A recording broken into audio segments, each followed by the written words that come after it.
What's up, everybody? Welcome to episode number 2 of the Cripple Connection Podcast.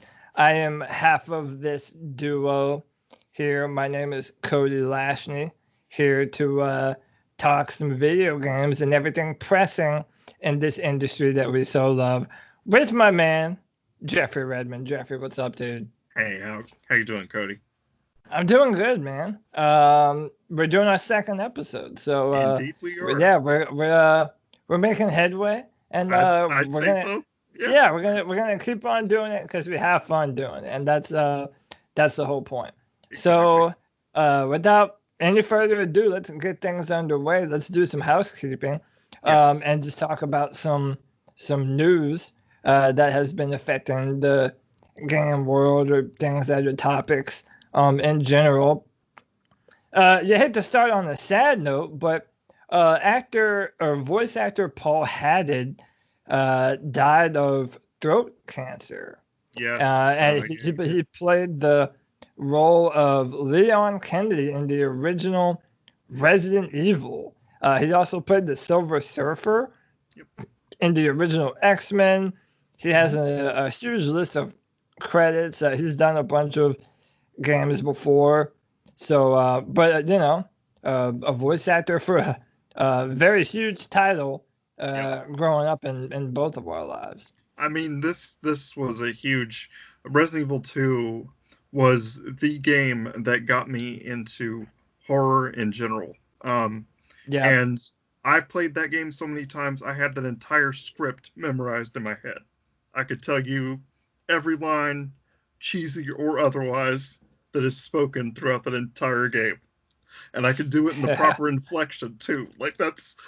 And I haven't touched that game in over 7 years, and I can still tell you every turn you need to make, everything you need to do to get through it. So one day, if this show gets popular enough, if someone pays enough money, Jeffrey will recreate all of Resident Evil 2 by memory. I will. This is that fucking awesome, dude. Yeah. But shout out to Paul and his family, Definitely. And a dear rest in peace. Indeed. And then and this is something that you brought to my attention, and I'm just gonna let you have the floor, because I don't have a Nintendo Switch, but we were talking about, obviously this is a podcast made by disabled people for everyone, but definitely also for other disabled people. Imagine if two cripples made a show for non-crippled people exclusively. That would be hilarious. Yeah. But the Nintendo Switch just added an update to allow you to do custom button mapping. Yeah, and that's very important is a to huge people. Thing. Yeah, it's very important to people in wheelchairs. Some buttons are harder to push than others, depending on the type of disability that they have, or just whatever the button layout is. So, Jeffrey, I mean, you played before and after. I take it that you've used it some. How do you feel about it? Yeah, I have, and it's a huge improvement. In fact, before this update came out, I had to buy a third-party controller that plugged into your PC and allowed you to save like different profile mapping for different games, because the Switch would not allow you to do that. Now you can do it with the Switch itself, so it's almost like that controller is pointless now. But it works, and it works for every game that I've tried it on. There's a very specific game. It's called Astral Chain, which was huge when it came out. Still pretty big right now. A lot of the button combinations in that particular game, because it's an action, it's a platinum game. So if you're familiar with like Bayonetta and shit like that, right. It's a lot of precise button pressing, and I had the hardest time with that game until I bought that controller. Well, I popped it in last night and tried it with with this new update, and it works perfectly. I'm able to switch the buttons not only for that game, but any game on there. I can go into the Nintendo and Super Nintendo games they have on there, switch those around too. So I mean, it's not just limited to like specific things, and it's not even limited to the Pro controller. So like if you have trouble using the Joy-Cons and you want those buttons, Yeah. remapped, you can do that too. So it facilitates all kinds of gameplay, which is fantastic, and I haven't had a problem with it. Awesome. I It's mean, great. and it's one of the things that I didn't know I wanted until Sony did it with PlayStation. Exactly. Like They just such started a it. just Yeah. such a simple thing on certain games. Yeah. It's just it makes a world of difference, night Yep. and day. It Um, does. yeah. So shout out to Nintendo. Yeah. Finally. Kudos for doing that. Yeah. I always assume that they do it because of disabled people like us, but I have no idea if that's actually the case. But so then we have our last bit of news, and we'll delve into this a little bit. The Last of Us 2 has been postponed indefinitely. And there are rumors now that Ghost of Tsushima, which was originally set to come out on July 26th, is that's coming around the corner, that it's going to be postponed. Also, now there's a rumor that Ghost might be moved just to August 1st. But I mean, this is huge news, man. It really is. At a time when people are locked up inside, and video games are the most accessible and fun thing for everyone to do, and you had this huge title coming out indefinitely, man, dude, indefinitely. Yeah, that's is scary.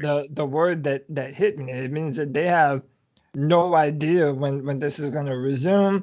Normally, I have no problem when a developer decides to postpone the title, because I want them to put out a product that they're happy with, that they think that their fan base and their consumer base is going to be happy with, because it's going to be better overall. I don't want a rush product that that doesn't fit the original design of the developers, or if there's bugs and glitches and any kind of thing like that, you want it to be sorted out. Exactly. But man, this is a pretty huge blow to a giant title in Sony's arsenal. Well, and see, that's the problem. All these delays have been Sony.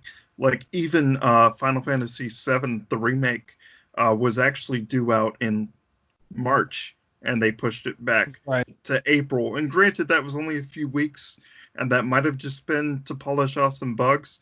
But then I believe it was, yeah. But then to turn around and hear, even more devastating news that the especially The Last of Us Part 2, because I know people have been really looking forward to The Last of Us. It's one of the newer IPs that have really succeeded for Sony. So, with it being an indefinite hold, that scares me. Now, I don't want to get too much into rumors here, but a lot of people are saying that it was never actually meant for the PS4, and that this is an excuse to have it release as possibly a PS5 launch title to take advantage of the technology. I mean, you have to think, if it was supposed to come out this year, a large portion of that game is done. So it's not, I mean, it's not like, I can't see them starting from the ground up. I mean, you're talking another 3 or 4 years of development, if not more, which I'm assuming that the PlayStation 5 might be able to lower times of development because of the technology in it. But it wouldn't surprise. And you and I kind of talked about, like, with Final Fantasy VII, that seemed like a title that comes out at the time where it's a bridge title. So it's something that will be on PlayStation 4 and PlayStation 5. I'm assuming that's also, I mean, that's pretty much going to be true of most of these titles coming out at the end of the life cycle of the PlayStation 4. But Naughty Dog put this out on Twitter: as you've likely seen, the release of The Last of Us Part 2 has been delayed. We're sure this news is just as disappointing to you as it is to us. We wanted to reach out to all of you in our community to give you a little information. The good news is we're nearly done with development of The Last of Us Part 2. We're in the midst of fixing our final bugs. However, even with us finishing the game, we're faced with the reality that due to the logistics beyond our control, we couldn't launch The Last of Us Part 2 to our satisfaction. We want to make sure everyone gets to play The Last of Us Part 2 around the same time, ensuring that we're doing everything possible to preserve the best experience for everyone. This meant delaying the game until such a time where we can solve these logistic issues. We're bummed about this decision, but ultimately understood it's what's best and fair to all of our players. We're hoping that this won't be a long delay, and we'll update you as soon as we have new information to share. Yep. And they go on to wish everyone and their families health. So they go on to say, I mean, they said right there, the game is done. Right. But now it's just everything that's involved in, I guess, releasing the experience worldwide. I still kind of don't understand what part of it. I mean, especially seeing as how people can just download games now. But I understand they also have they have obligations to Best Buy and GameStop and all these other places. So Jeffrey, do you and I feel both of us probably kind of feel this way, but is there a fear that, especially the longer this thing goes on, that this is going to happen to more and more AAA titles going forward? Most definitely. Yeah. Which actually, I mean, I don't know, dude, because the way I'm seeing, if this continues, it won't just be for this console generation, but it'll be for the next too. Because you have to remember that a lot of the games for the next generation are already being developed. Yeah. So that means a lot of things that were probably supposed to be launch titles are going to be pushed back, which means the whole timeline is going to be pushed back. So yeah, it is a growing concern. But I mean, we'll just have to wait and see, what this virus is going to do. But yeah, I mean, and it sucks. I mean, it really does for everyone that I mean, this has been on our radar for what, 2 or 3 years now. It's been showing off at E3. Yeah, Sony had that entire presentation where they took people into a tent in E3, and they had that whole setup where you had to wait like 30 freaking minutes while people talked, just to shuffle people from one area to the other.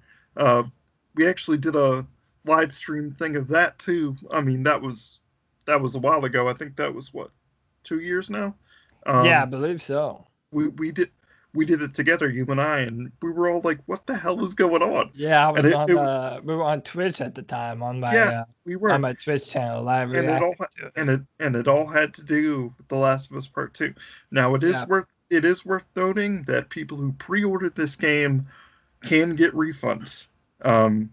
Sony and Naughty Dog are handing out refunds for anybody who's pre-ordered the game and wants their money back, no question asked. So dude, I couldn't imagine. I mean, at this point, you have to figure if you put down the money on it, I mean, maybe if times are hard, sure, but if you're going to buy this game at some point, I don't leave it. Yeah, I don't understand why you would. I just wanted to throw that out there for anybody who for sure. For sure. And so yeah, it's also been rumored that Ghost of Tsushima is among them, and I think you and I probably agree, out of all the games coming down the pike, you and I were both pretty ecstatic about this. Yeah, this one's great. I mean, as far as like the setting and the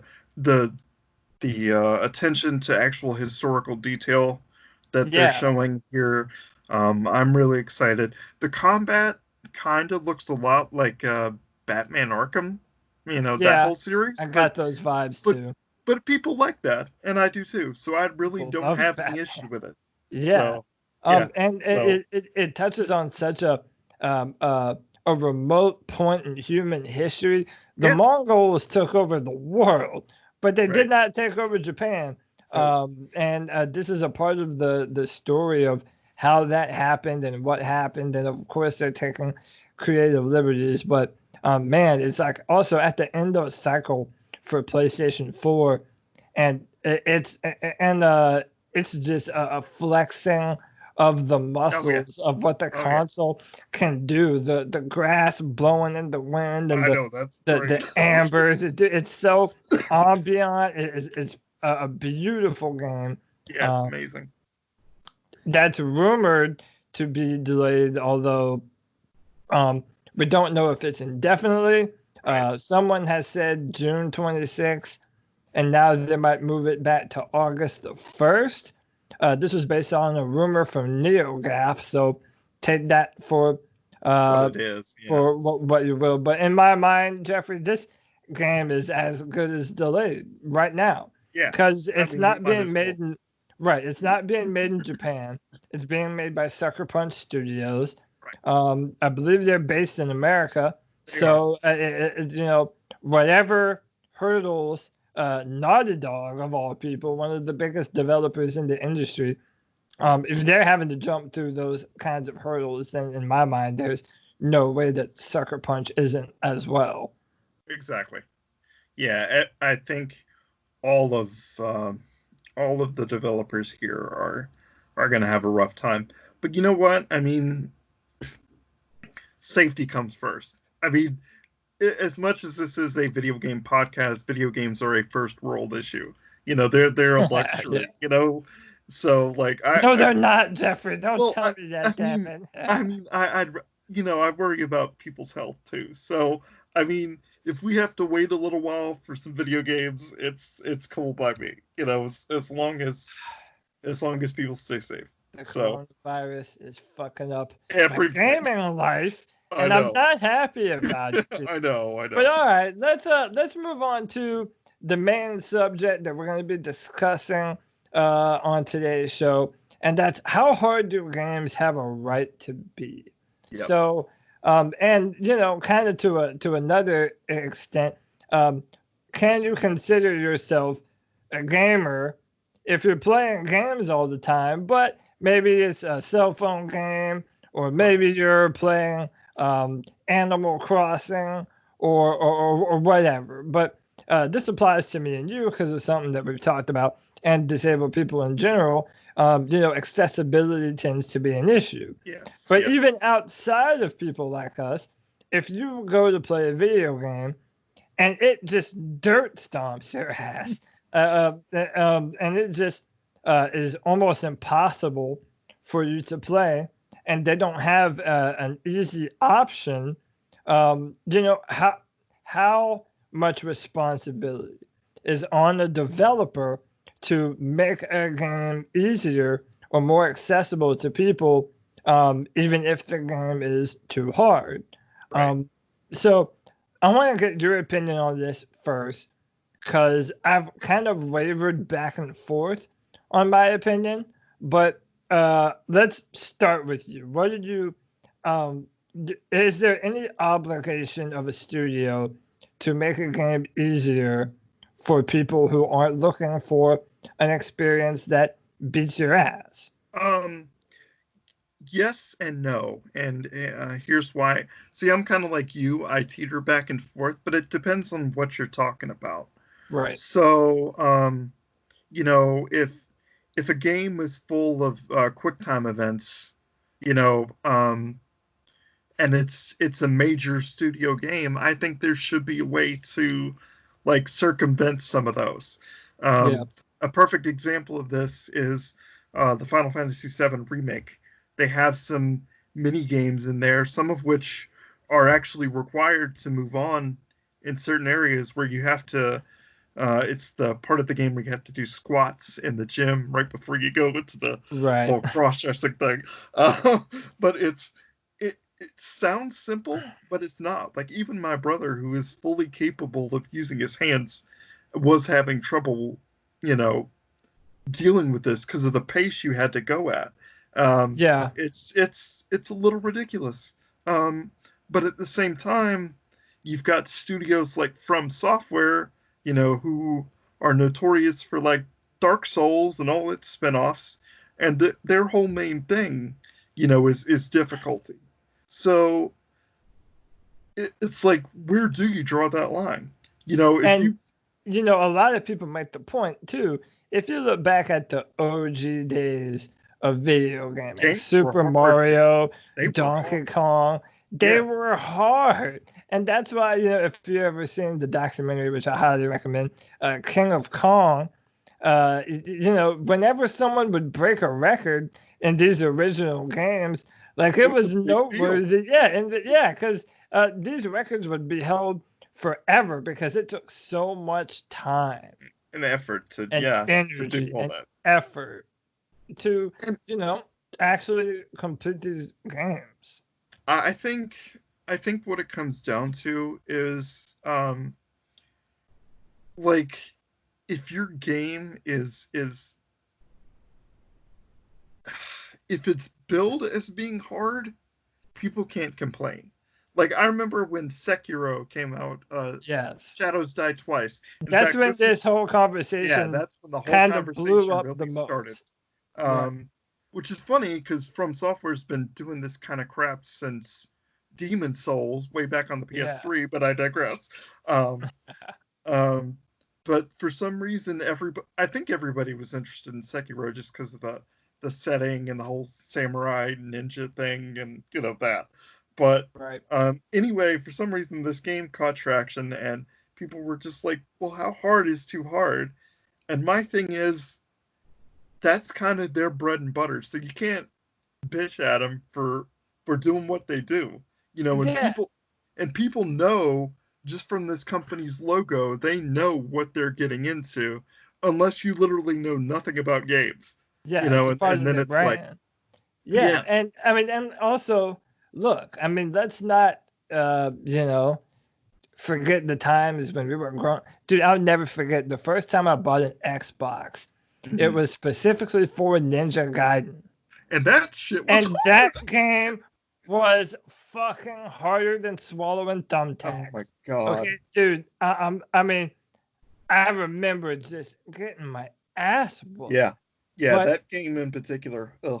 But I will say this though, it didn't matter if it was Ninja Gaiden, if it was the Ultimate Weapon in Final Fantasy VIII, anything that was hard to overcome, the sense of satisfaction that you feel, the accomplishment that you feel when you beat these hard. I mean, dude, whenever you do something hard in life and you overcome that difficulty and rise to the challenge, that's it makes you feel good that your effort and your energy in doing something paid off, and you solved the puzzle. You did what was required, and it wasn't easy to do.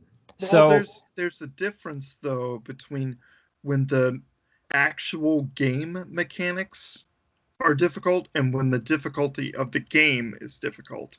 So that's a great point. Like pulling off a move because you can't hit the buttons in time, to me that's crappy difficulty to me. Because that proves nothing. It just proves you can hit a button faster. And whereas poor game design, in my opinion. Yeah, that's what I mean, is poor game design. Now, like I said, for stuff like Dark Souls and stuff, that's what they thrive on. So you kind of have to know that going in. But generally speaking, I like it when the game challenges me based on the gameplay that you already know how to do, but that you're advancing in. And I guess the best way to explain this is like most Final Fantasy games are turn-based, right? Like they're not difficult to grasp in terms of like physical movement, but you have to put in the time and the effort playing the game, leveling your characters up, learning the ins and outs, the details, and what magic is strong against what kind of enemy. That there was more that went into it. So when the game got hard, you had to make sure, okay, well, have I been doing enough? Am I doing enough of what the game requires me to do? And I love that point that you made. There is a real difference from something being too hard because the button mapping or it just asks you to do too much crazy shit with the control, or a game that does well at that, but it just requires you to think and think on your feet. And I do think that there is a fine line, but at the same point in time, I don't feel like Sekiro or From Software, whatever game that you want to pick, I don't think that they have an obligation to go easy on everyone when that's not necessarily their goal from the onset of the game. Well, and I think that's the key point, is what is their intention. Like with the mini games in Final Fantasy VII, I don't think their intention was for people to spend 2.5 hours trying to beat something that takes 5 minutes. That wasn't their intention. They weren't intending for a disabled person or anybody else really to have trouble with it, because that's not the main mechanic of the game. So that's different. Whereas, people like From Software, they intentionally make that their main focus. So I guess it depends on what the focus of the game is, and how much of that is impacted by, a person's limitations. So and I also think there's I kind of tied this into our discussion about it today, but I've seen people make the discussion that what is a real gamer, and that gamers do things that, and they play games that are hard, or if you have a game of choice that you put a ridiculous amount of hours into it. And one, I don't think your proficiency at beating a video game should determine whether or not you are or aren't a gamer. It's do you play games often? Now, that's all it is. I mean, to me, that's all it's ever been. I don't care if you're sitting there playing Candy Crush the whole time. If you enjoy what you're doing. I mean, I know a lot of people frown on that whole system and that it created microtransactions and all that shit. But you know what? I mean, certain people have certain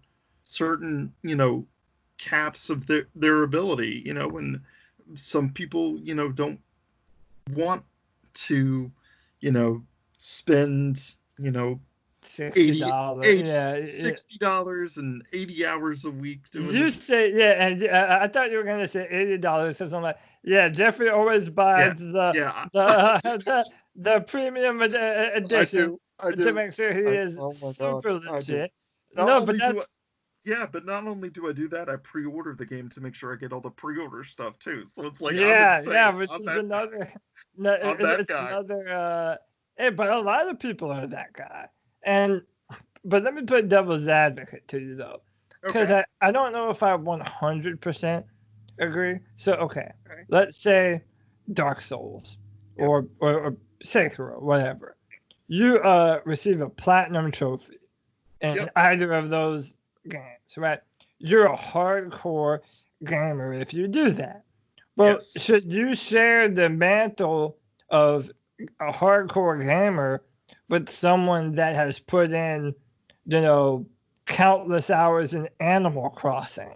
Something that is far more relaxed, far more accessible to everyone. Right. It's like a high school football player, just because he plays football, can't say that he's the same thing as a professional football player. That's because true. It just isn't. And I think that's why a lot of people in the video game community, they take a sense of pride in the amount of work that they do and time that they put in. I get that. And it makes sense. I mean, the term is Major League Gamer, right? That's the big MLG, the big term that goes around. And it's true. I mean,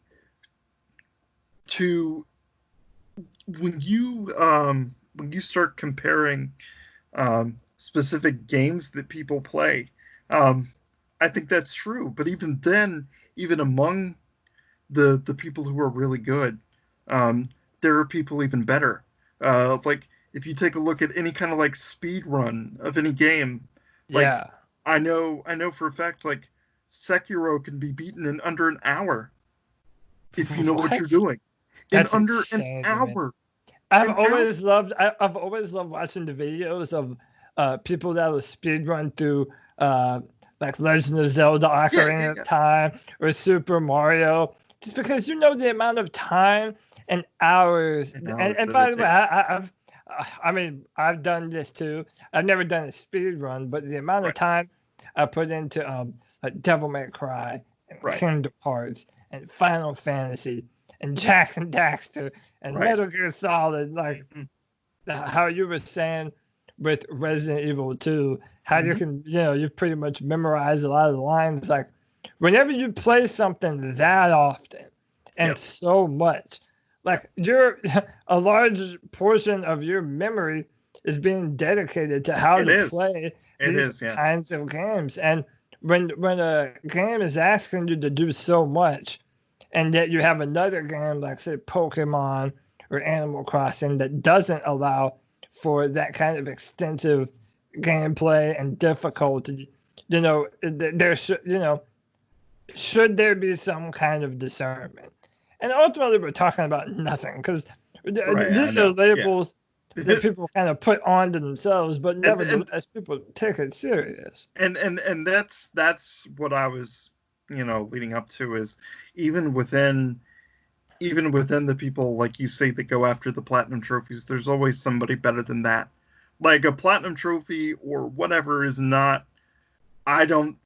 You may get a personal satisfaction from getting it, which I do, I'll admit, but like that doesn't make you the best at the game. There's always somebody who knows more than you do, and you can, you know what I mean? So it's like, it's the label you put on yourself, and it's the label you let other people put on you. Well, and this is also what I think too, like, especially if your profession is to play. So if you are a professional gamer, and you make money off of it, and you put time into being the best in the world at whatever it is, Call of Duty, Fortnite, Rocket League, whatever. Right. But whatever, however you're choosing to make, whether it be streaming online or competing in tournaments, those people, in my mind, are designated as the real hardcore gamers and the I would agree. Right?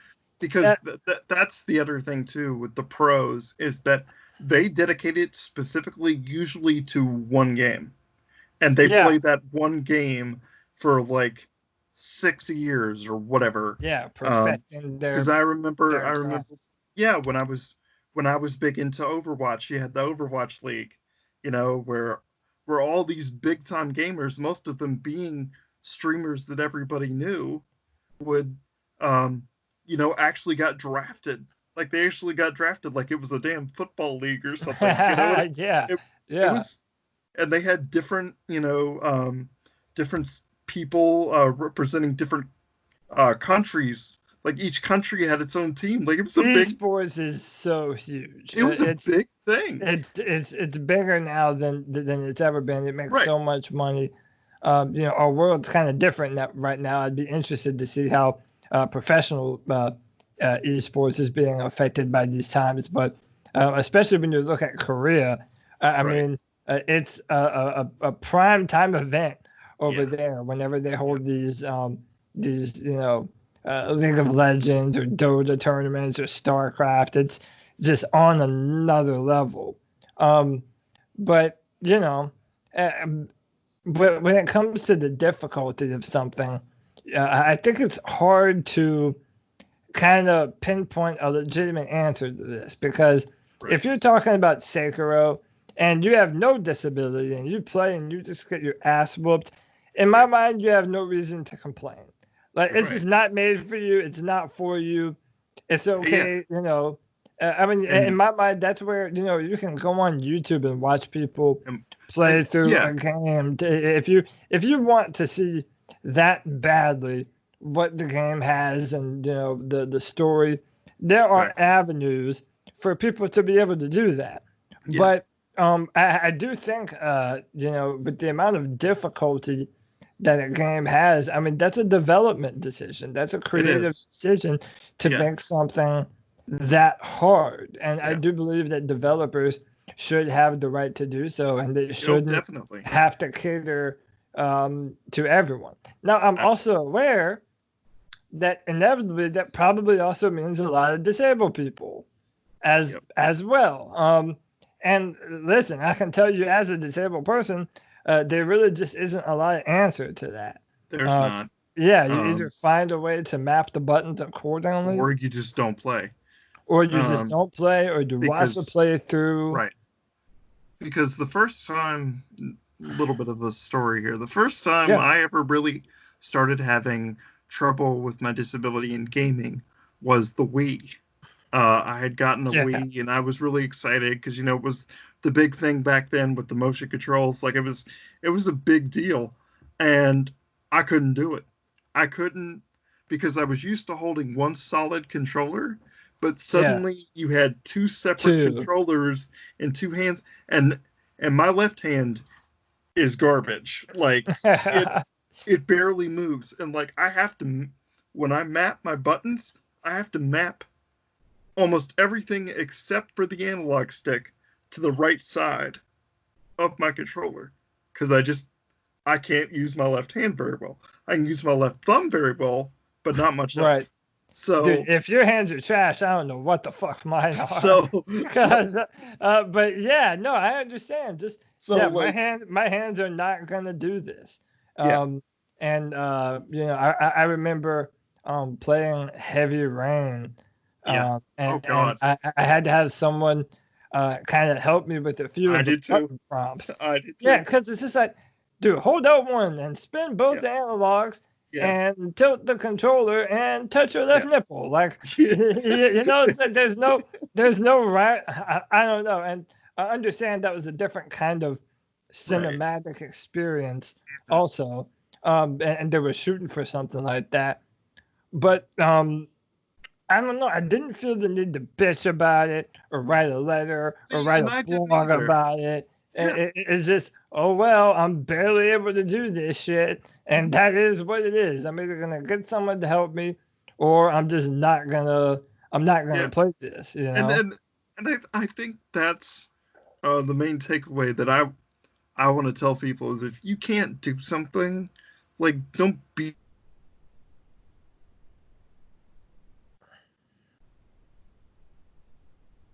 features.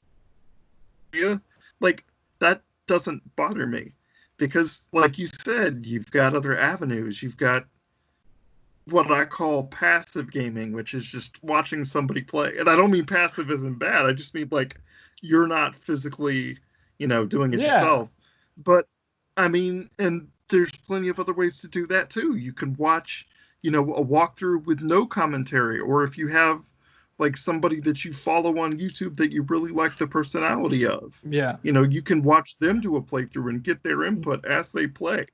Like, there's so many different avenues. You can watch it live. You can watch it like years after it's been done. Like, I've been going back and like watching like retro games that haven't been touched in ages, and I can find them on YouTube. Like, it doesn't even matter what generation it is.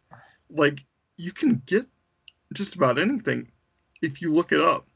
Yeah, and if you don't have a lot of time to, you know, whatever if you work or whatever your life situation is, you might not be able to dedicate time to a video game. I recommend it, man. If you don't know, so for example, what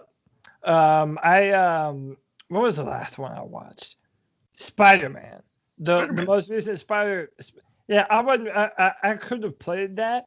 I was even thinking about buying it, but I was kind of on the fence about it, and I didn't know how much time I wanted to put in. I had a lot of writing stuff that I was doing at the time, so I just didn't want to dedicate all that attention to it. So I just watched a walkthrough, and I and I enjoyed it, man. You know, especially if you know you're gonna watch someone who's better than you are at doing it. Now, obviously, it doesn't have the same effect as if you're sitting there participating and what happens, and that's completely understandable. But you know, I feel that you hit the nail on the head when you said there's a difference when a video game is inaccessible to someone because of the buttons or just the control layout makes it hard for people, or if it's just a gameplay choice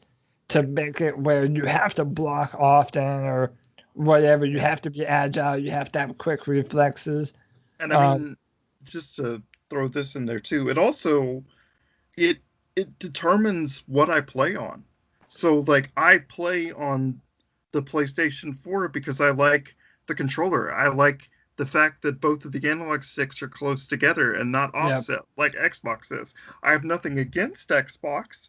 I just find the PS4 controller to be more user friendly in my case. So it's not even that I have anything against any of these other ones. It's just what is more convenient for the person playing, really. Yeah.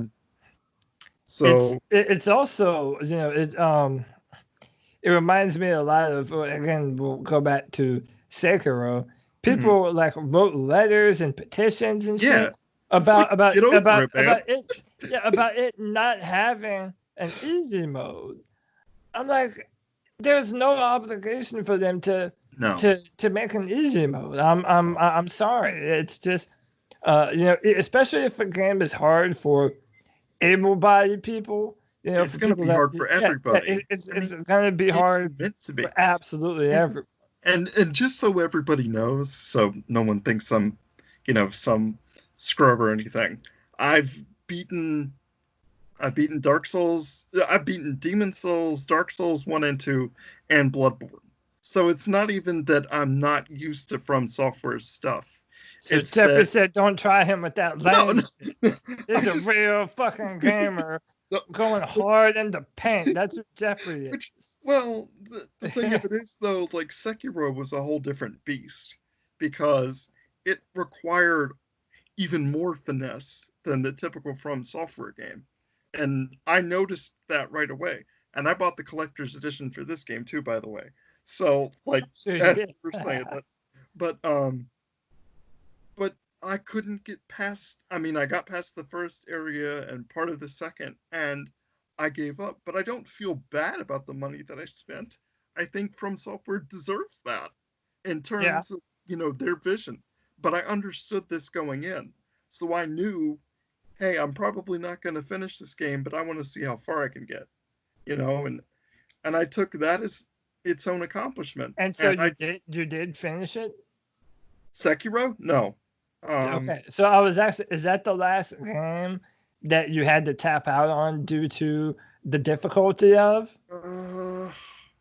What was the last game? And if not, and if not Sekiro, what was? Can you ever remember a time where you just had to stop playing a game because it was just too difficult, either because of your disability or just the game was fucking relentless?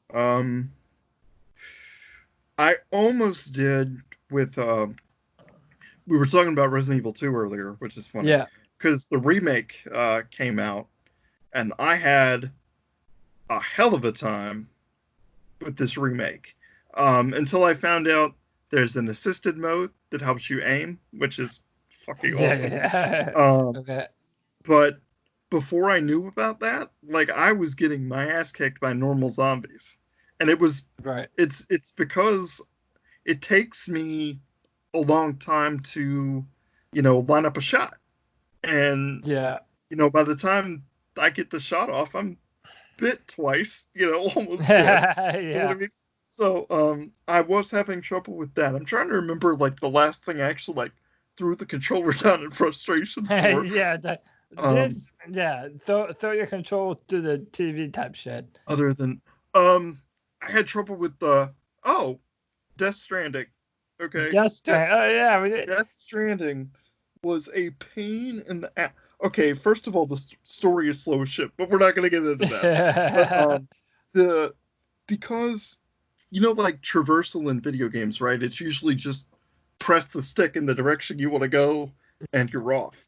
Well, in Death Stranding, balance is key. And when I mean balance, I literally mean balance. So, like, you have to keep them upright. Yeah. If you're carrying a heavy load on your back, because the guy in this game, played by Norman Reedus, He's a transporter, and he's a deliverer of packages, and literally that's all you do in the game. But I digress. But the thing is, like, you have to balance that. Literally, you have to like hold the shoulder buttons as you're moving to like balance yourself. And if you like slightly let go of something at a weird angle, he goes tumbling off into the distance. And it's very nuanced. It's almost like you're controlling each limb of your body. It's so strange. It's so weird. And I had the hardest time doing that. So I gave up about halfway through and watched a walkthrough. So the for me, it was God of War 3. And I actually matching, I right? was well, and so okay, I was proud of myself in how far I made it just on normal difficulty. But then when you get to that point where the game has just beaten your ass so much, the game kind of jumps in and says, hey, we see you're getting your ass handed to you all the time. Go down a little? Yeah, you want do you care to go down a notch to easy mode? That might help you out. And I was timing to see how long it would take before the game gave me that prompt.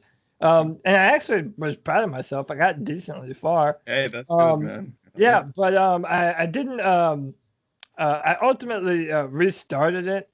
Yep. I restarted it on easy mode, on an easier difficulty, and went through it, and I got some stuff I had missed before. So ultimately, it ended up being a good thing. Dude, I couldn't even get past the tree in the beginning because you had to mash your own button so damn fast. Dude, some of the mashing is just. And by the way, in my opinion, it's also kind of lazy. Like, I mean, you're chopping the tree down. We want you to feel like you're doing it, but whenever in order to move on to the next part, you just have to mash a bunch of buttons, just like mash them. It's like it's almost kind of like that's been done a million times before, dude. But by the way, I feel like God of War kind of innovated on that front. They were the original, here comes a prompt, mash this button and give 3 girls an orgasm. But I do feel as though the button mashing thing is kind of lazy and cutscenes. It is. And the interesting thing, because you brought up God of War, and even Spider-Man, which you brought up earlier, there are options in there to turn off. Well, in Spider-Man, there was an option to turn off the QuickTime events entirely. So any QuickTime event didn't need to be done. The new God of War from 2018, instead of mashing the button, you can now just hold it, and it does the same thing. But you have to go into the accessibility options and change those. So it is worth noting that a lot of developers themselves are now taking the time to add accessibility options, which is fantastic. Not in every game, but it is. I've been noticing it more and more. One of the first things I do when I get a new game now is go into options and see what I can play around with. And there's been more and more accessibility options added. So I am proud of developers for at least thinking about us, even if even if it's just a quick little tweak here and there. It's still nice to know that at least now we're getting some sort of recognition as far as that goes. So absolutely, I think the game industry has really moved forward in leaps and bounds in a lot of way of making things more accessible for people. This is kind of my final verdict on the thing. I believe that if a developer decides to make their game hard, they should have the right to do so. And I don't believe they should have to spend the amount of extra time, even putting an easy mode on there for people. Yeah. This is what I will say. And Jeffrey is right when he says that, there are more accessibility options for people that are disabled and non-disabled. So if you're a non-disabled person and you have gone through all the accessibility settings and you're still having a hard time, you're probably just shit out of luck. Yeah, now you're in our world. Some games are just not made for you to be able to play. Right. And them's the bricks. I don't say that to be mean or condescending, but Yep. that's the reality for us. Yep. And that's the reality for some people as well. And I'll also say on our other kind of mini topic that we've added to this, do I consider someone who spends a ton of time on Animal Crossing or Candy Crush a hardcore gamer? No, I don't. But at the same time, I don't have my nose so stuck up in the air that I feel the need to go and tell them how much more of a gamer I am than they are, or vice versa, or write shit about it online.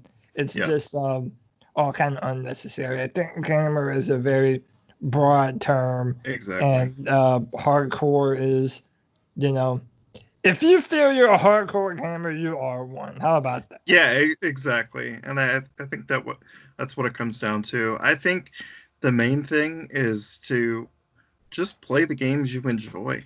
I mean, unless you are a major league gamer and you're out there on the pro scene, like, video games are supposed to be fun. So if you're throwing your controller down in frustration, or you just don't feel like you can get the hell through it, then give up, dude. There are other avenues and other games that you could spend your time on. Like, you know what I mean? So it's not a necessity that you finish a game. Nobody's saying, nobody's holding a knife to your throat and saying, hey, you have to finish this. It's your decision. And basically just don't listen to what everybody else says. If you feel that you've completed something, or you feel you're a certain type of gamer who likes certain type of stuff, you know what? That's your prerogative, just like everything else in life. I may not feel the same way you do, but I'm not going to sit there and judge you based on, some arbitrary terms that other people have made up. Right. And I think that maybe a final point that kind of maybe wraps it up nicely is that if you play a game that's difficult, that's really hard to play, and instead of trying to get better at the video game, and it's not an accessibility issue, it's just you're getting your ass whooped, the computer is better than you or whatever. If you're willing to put in the amount of time to get better at that game and accomplish the goal and beat the level of the boss or the whole game, whatever it is, if you're the person that won't put in the time to get better at it, then you're not laziness. A hardcore gamer. You're not a hardcore gamer, you're just not about that life. But Jeffrey Redmond is about that life. I am not. Platinum's everything. No, not really. There are certain games I know I can do and certain games that I know I can't. And even if I can't finish a game, if I like what they're doing, I'll support them, whether I can actually get through it or not. To me, video games are art and they are entertainment. And even if I personally can't get through it, that doesn't mean I can't enjoy it.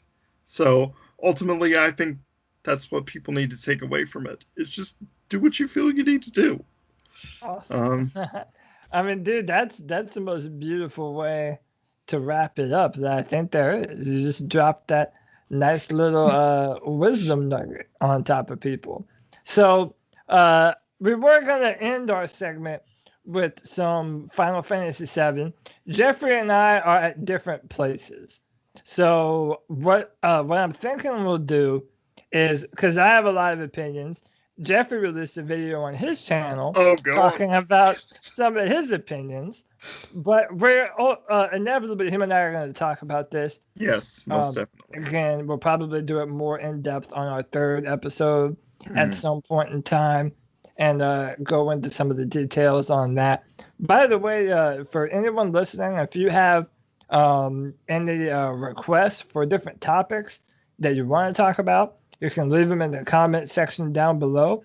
But also, as a question to any of the viewers that might hear this part, has there ever been in your life a game that was so hard that it just made you tap out? I'm done. I can't play this. This is not for me. I think we've all had a few, but Yeah, Jeffrey, you have a Twitter account yet? I do not. I am in the process of making one. You are gonna make sure that you have one so that people can start following you. Yeah.